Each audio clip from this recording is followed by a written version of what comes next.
युक्तिवाद झालेला आहे. उद्या ऑर्डरसाठी रिझर्व करण्यात आलेला आहे मॅटर. तर जे काय असेल ते ऑर्डर मध्ये स्पष्ट होईल.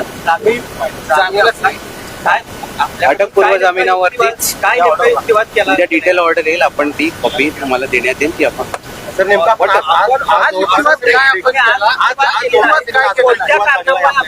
नेमकं कोणकोणते मुद्दे मांडण्यात आले? सध्या प्रकरण न्यायप्रविष्ट आहे, त्यामुळे त्याच्यावर कोणतेही स्टेटमेंट देणं योग्य राहणार नाही. आपण थांबूया. कोर्टावरती आमचा विश्वास आहे. सर पण ते हजारो काय होतं सर काय पूर्ण झालेलं आहे.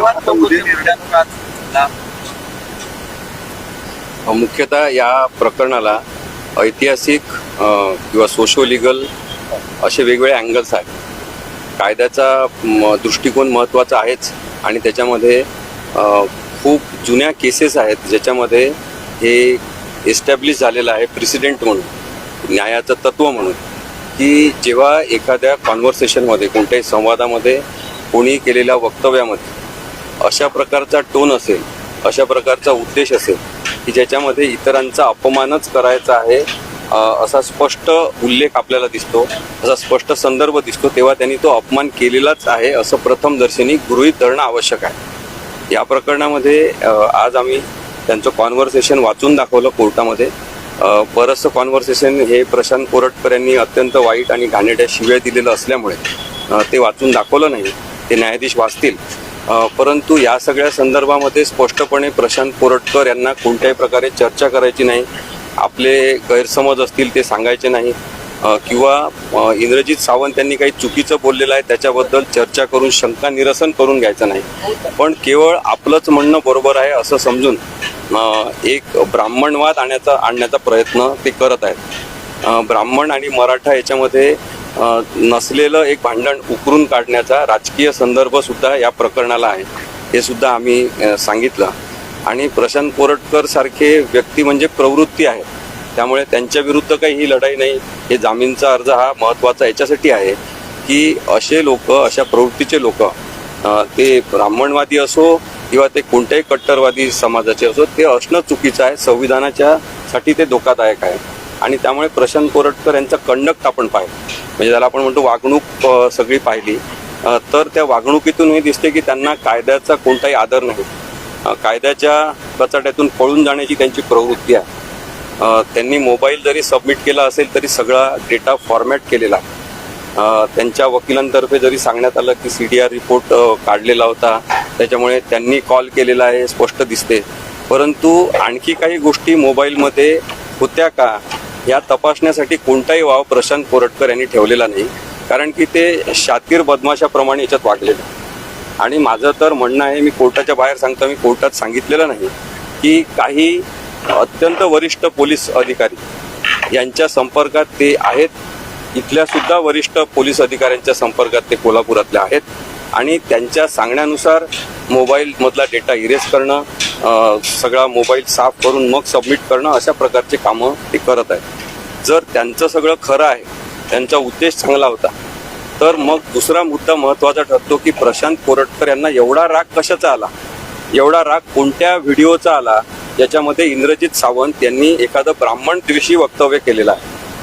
आणि मी हे सुद्धा स्पष्टपणे, आज इंद्रजित सावंत इथे हजर आहेत, ते इतिहासाचे अभ्यासक आहेत, महाराष्ट्राला त्यांचा परिचय आहे.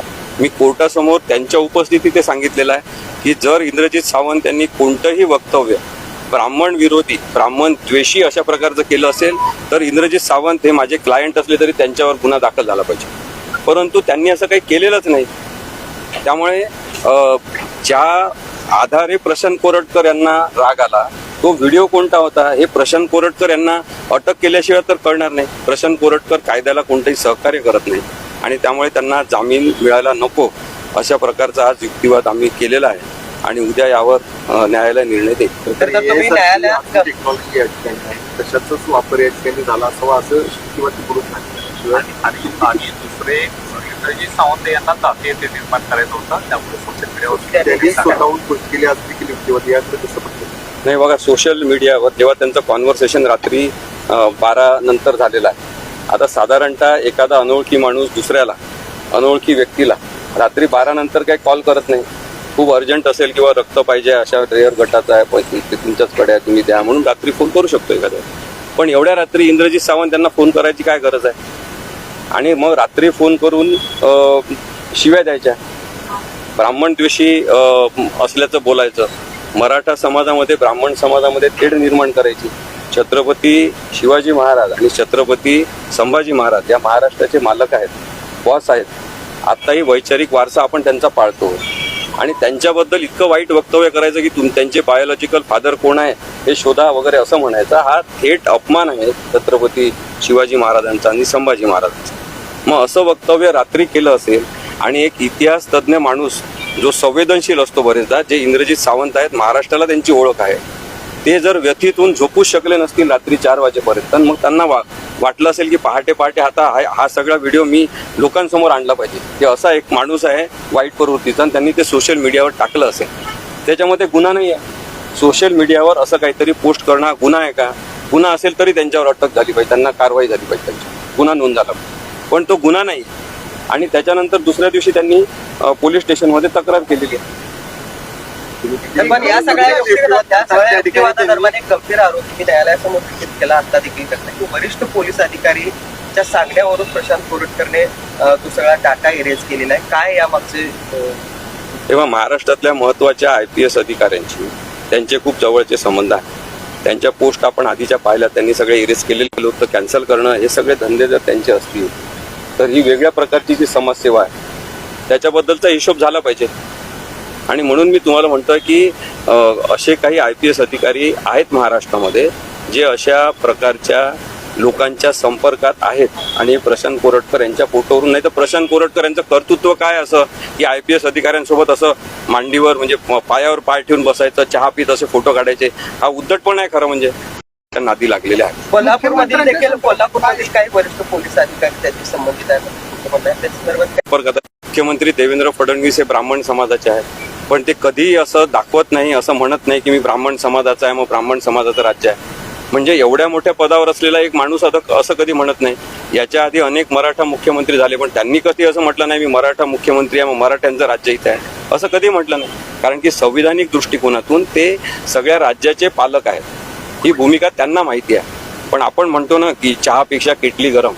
त्यामुळे जे देवेंद्र फडणवीस यांनी म्हटलं की ते चिल्लर व्यक्ती आहे प्रशांत कोरटकर, त्या चिल्लर व्यक्तीसोबत देवेंद्र फडणवीस यांचे इतके फोटो आहेत अगदी आमदार असल्यापासूनचे, तर मग या माणसाला स्वतःच आपण जणू काही देवेंद्र फडणवीस आहे असं भास होतो का काय असा प्रश्न आहे.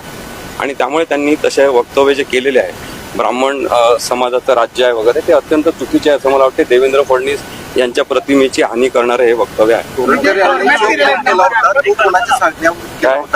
कोरटकर यांनी फोन केला होता की ती तपासण्याची गरज आहे असं देखील म्हटलं आपण. कोणाकोणा त्याचं संभाषण त्यांनी डेटा इरेज केला ना सगळा प्रशांत कोरटकर यांनी. त्याच्यामुळे त्याच्या आधी त्यांचे कोणाचे फोन कॉल झाले, त्याच्या आधीचे कोणते व्हिडिओ आहेत, कारण की ते सतत व्हिडिओ करण्याचे त्यांना व्यसन लागलेलं होतं.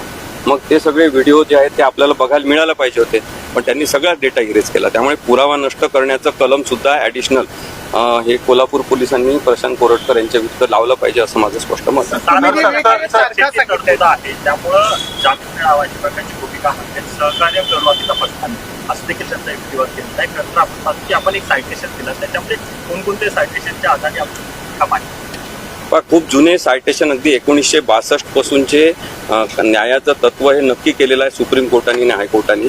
त्यांनी म्हटलं आहे की प्रथम दर्शनी असं दिसलं असेल आपल्याला की एखादं स्टेटमेंट करण्याचा उद्देश हा जाती धर्मामध्ये तेढ निर्माण करणं, समाजामध्ये विकृती निर्माण करणं आणि आपण म्हणतो की महान व्यक्तींबद्दल मुद्दामून तसं बोलण्याचा प्रयत्न असणं, हे त्यांच्या स्टेटमेंटवरून टोनवरून त्या वाक्यांच्या संवादाच्या रचनेवरून आपल्याला दिसत असेल तर मग त्या व्यक्तीने तो गुन्हा केलेला आहे. त्यामुळे प्रशांत कोरटकर हे प्रथमदर्शनीच दोषी आहेत.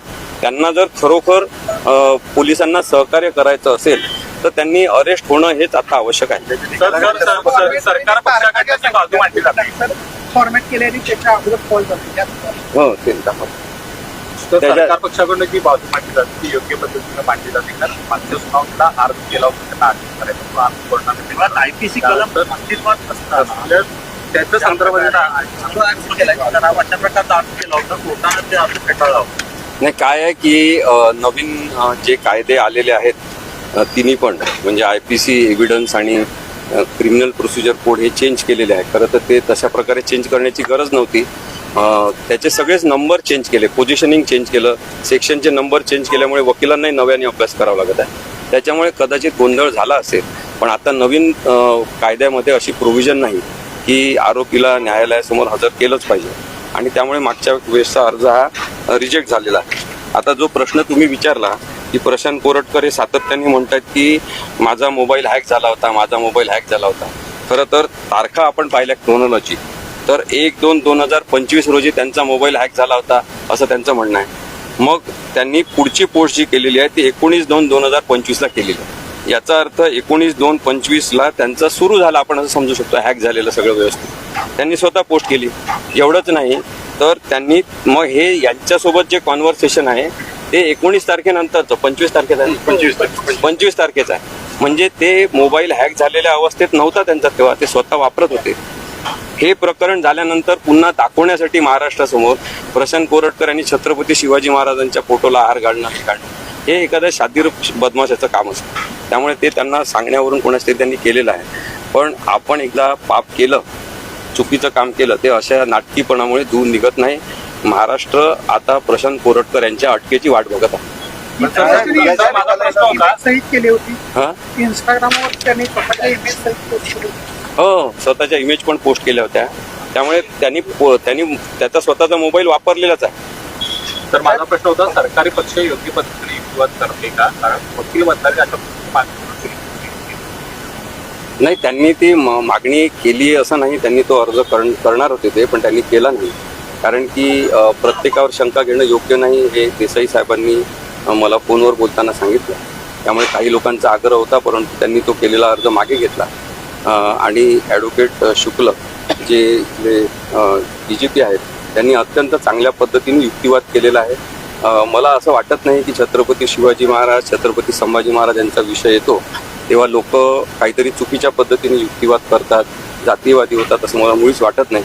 त्यांनी अत्यंत चांगल्या पद्धतीने आज युक्तिवाद केला. शुक्ल साहेबांनी सगळे पॉईंट कव्हर केलेले आहेत आणि त्यामुळे आता न्यायाधीशांच्या कोर्टात विषय आहे की उद्या काय निर्णय देतात ते कळेल. साहेब, प्रशांत कोरटकरने शिवाजी महाराजांच्या पुतळ्याला नंतर हार घातला. पण प्रशांत कोरटकर ज्यावेळी इंद्रजित सावंत सरांना ज्यावेळी बोलतात की तुमचे महाराज तुमचे महाराज तुमचे महाराज म्हणतात, असा काय विषय किंवा असं काय आर्ग्युमेंट आतमध्ये झालेलं आहे की ते स्वतःला ते महाराजांना आपलं मानतच नाही?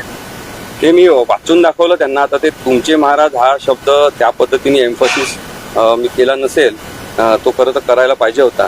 कारण की ते शिवाजी महाराजांना किंवा छत्रपती संभाजी महाराजांना मानतच नाही असं याच्यातून दिसते.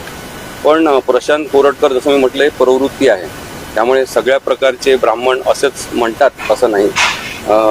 आणि स्वतः बाजीप्रभू देशपांडे यांचे नातेवाईक असलेले माझे मित्र आहेत, त्यांच्याशी मी आत्ता पुण्यात बोललो. त्यांनी सांगितलं की आम्हाला जे काही आयुष्य दिलेलं आहे, जी जागीर दिलेली होती, जमिनी दिल्या त्या छत्रपती शिवाजी महाराजांनी दिल्या आणि आमचं आयुष्य अजूनही त्याच्याच भरोशावर सुरू आहे. त्यामुळे असं काही नाही की छत्रपती शिवाजी महाराज हे कोणत्या तरी धर्माविरुद्ध होते. जसं इंद्रजित सावंत यांनी खूप चांगलं विश्लेषण केलेलं आहे की छावा चित्रपटामध्ये सुद्धा कुठेही छत्रपती संभाजी महाराज हे मुस्लिम धर्माविरुद्ध होते असं दाखवलं नाही. ते माणुसकीच्या संदर्भातली लढाई लढत होते. तेव्हाची ती द्वेषाची लढाई होती आणि आता सुद्धा आज ही कोर्टात सुरू आहे. ही द्वेषाच्या विरुद्धची लढाई आहे. प्रशांत कोरटकर म्हणजे द्वेष करणारी प्रवृत्ती आहे.